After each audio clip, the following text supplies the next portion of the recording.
Sir जो बड़े businessman होते हैं उनके साथ अगर आप रहें तो आपको बड़ा सीखने को बहुत कुछ मिलता है। लेकिन जो बड़े बिजनेसमैन हैं उनके पास टाइम नहीं होता, तो वो एक आम बंदे के साथ जो है ना वो मिक्सअप नहीं होते या उनके साथ उनकी दोस्ती नहीं हो पाती। तो ऐसे बड़े बिजनेसमैन के क्लोज़ कैसे आ जाए, उनसे कैसे जो लर्न किया जाए? बिस्मिल्लाहिर्रहमानिर्रहीम, अस्सलाम वालेकुम रहमतुल्लाहि व बरकातुहू। देखिए जी, जो बिजनेस में बड़े छोटा जो होता है वो टर्नओवर या सरमाए या पैसे या बड़े ज़्यादा एम्प्लॉइज़ या इनकी बेसिस पे बड़ा छोटा नहीं होता। आम बंदा इसकी बेसिस पे समझता है कि बड़ा या छोटा है, ठीक है ना। लेकिन जो बिजनेस में बड़ा या छोटा होता है ना, वो अपने दिमाग की बेस पे बड़ा, ब्रेन की बेस पे बड़ा या छोटा होता है। बिजनेस माइंड, अगर बिजनेस माइंड होगा तो चाहे जो कोई बहुत बड़ा खरबपति बिजनेसमैन भी होगा ना, वो उसको लाइक करेगा कि यार इस बंदे का अच्छा बिजनेस माइंडेड बंदा है। अब ये जो होता है कि वो ऐसे लोगों को वो अपने साथ रखना भी चाहते हैं, ठीक है ना। बिजनेस माइंडेड लोग जो है वो बिजनेस माइंडेड लोगों को अपने साथ रखना भी चाहते हैं। बिजनेस छोटा या बड़ा नहीं होता। मैंने किया ना, वो जो पहले जो बड़ा बिजनेसमैन है उसने बिजनेस जब शुरू किया, होता उसके वालिद ने इनहेरिटेड हो बिजनेस, और बाद में वो बंदा बिजनेस में आ गया, या उसने ही 30 साल पहले काम करके तो एक बड़ी एम्पायर बना ली, और एक बंदा को 5 साल हो गए हैं, तो वो नेचुरली उनका 25 साल का डिफरेंस भी है एक्सपीरियंस के अंदर वगैरह। लेकिन मैंने अर्ज कर रहा हूँ कि जो बिजनेस माइंडेड होगा ना, तो वो उसकी जो हल्का अभाव है उसमें उस तरह के लोग ऐड होना शुरू हो जाएंगे। ये टाइम टेकिंग है। अच्छा, बिजनेस में मैं जो पर्सनली कोशिश करता हूँ कि अगर मुझे कोई बहुत बड़े उस तरह के बिजनेसमैन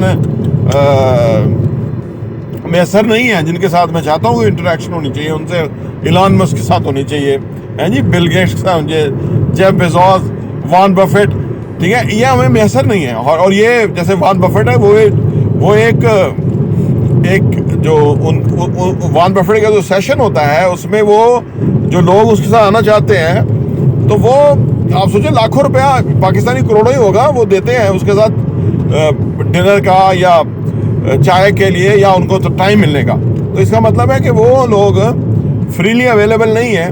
और वो अभी देखिए ना, वॉरेन बफेट ने एक प्रोग्राम में किसी ने उससे पूछा कि ये जो करेंसी है, क्रिप्टो करेंसी जो है, उसके बारे में उनसे पूछा कि अगर आपको इसमें खरीदना पड़े आपको, तो कितना आप इसमें इन्वेस्टमेंट करेंगे। तो उन्होंने कहा कि ये क्रिप्टो करेंसी पता नहीं $6 अरब की कहते हैं, जिसकी ऑन ग्राउंड वैल्यू है इस वक्त जितनी क्रिप्टो करेंसी है। तो उन्होंने कहा जी मैं तो सिर्फ $25 में भी नहीं खरीदूंगा, क्योंकि ये रियल एसेट है ही नहीं। सही है ना। अब ये लोग जो हैं इस लेवल के जो बिजनेस मैन हैं, जो कि चीज़ों को बहुत अच्छी तरह समझते हैं, वो उनकी कोई बात उनकी जो है वो आपके लिए बड़ी एक वैल्यूएबल बात हो जाती है। अगर आप चाहते हैं कि ऐसे बिजनेसमैन, बड़े बिजनेसमैन, वैसे तो नहीं, वो तो खैर दूर बहुत ही बड़े हैं, लेकिन अगर आप चाहते हैं कि अपने शहर में, मुल्क में, अपने एरिया में ऐसे लोगों के साथ आपकी इंटरेक्शन हो और उनके साथ आपकी उठना बैठना गपशप हो जाए, तो उसके लिए ज़रूरी है कि आप अपने काम में जो भी आप काम कर रहे हैं उस काम को आप अपग्रेड करें। पहले आप अपने काम को कामयाबी की तरफ ले जाएं, ताकि वो लोगों के नोटिस में आ सके कि आप भी कोई काम कर रहे हैं, या आप भी एक बिजनेस माइंडेड इंसान है, और आप भी एक लीडर हैं, और आपने भी कोई चीज़ है ना वो थोड़े टाइम में एक डेवलप कर ली है। तो इससे आप लाइमलाइट में आ जाते हैं। फिर ऐसे लोगों के साथ आपकी इंटरेक्शन होना आसान हो जाता है। दुनिया में ना एक चीज़ है कि आप जो कंपनी आप कीप करते हैं ना, या जिन लोगों में आप होते हैं, जो एसोसिएशन आपकी है, दरअसल वही आप बन जाते हैं। तो इसलिए जो लोग प्रोग्रेसिव लोग होते हैं, जो ग्रो करना, तरक्की करना जानते हैं, तो वो कभी भी अपने से नीचे वाले या अपने से कम हैसियत बिजनेस के अंदर, या ऐसे लोग जिनसे उनका जो अपने काम है उसमें कोई फ़ायदा नहीं है, तो वो ज़्यादा टाइम गुजारते नहीं हैं। आपने देखा ये स्केर्सिटी का मुजाहरा करते हैं, यानी आम आदमी के लिए बड़ा इनकी जो मौजूदगी है वो ज़्यादा वक्त के लिए नहीं होती।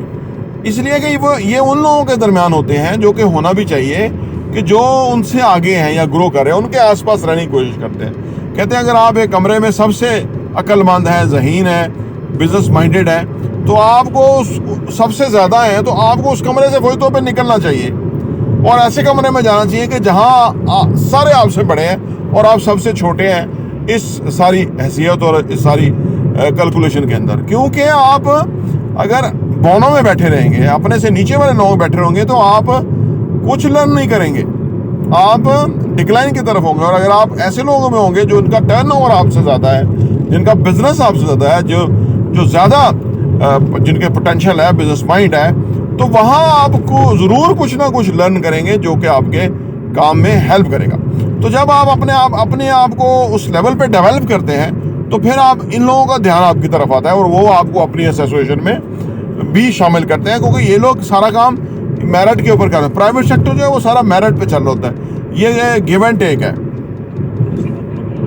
तो ये बुनियादी तौर पे चीज़ है कि अगर आप बिजनेस के वाले लोगों के साथ इंटरेक्शन करना चाहते हैं, क्योंकि अगर एक बिजनेस माइंडेड, दो लोग बिजनेस माइंडेड है, अच्छी तरह बिजनेस को समझते हैं, तीसरा जो है वो बीच में उस लेवल का नहीं है, तो वो खुद जो है ना वो तीसरा लर्न कर रहा होगा, सीख रहा होगा, लेकिन वो उन दोनों के लिए कोई वैल्यूएबल इनपुट नहीं दे सकता। तो लिहाजा जब हम उस लेवल पे पहुंच जाए कि हम वैल्यूएबल इनपुट दे सके, तो फिर हमारी वहाँ पे वैल्यू और जगह बन जाती है। प्रॉपर्टी देखने का बहुत बहुत शुक्रिया।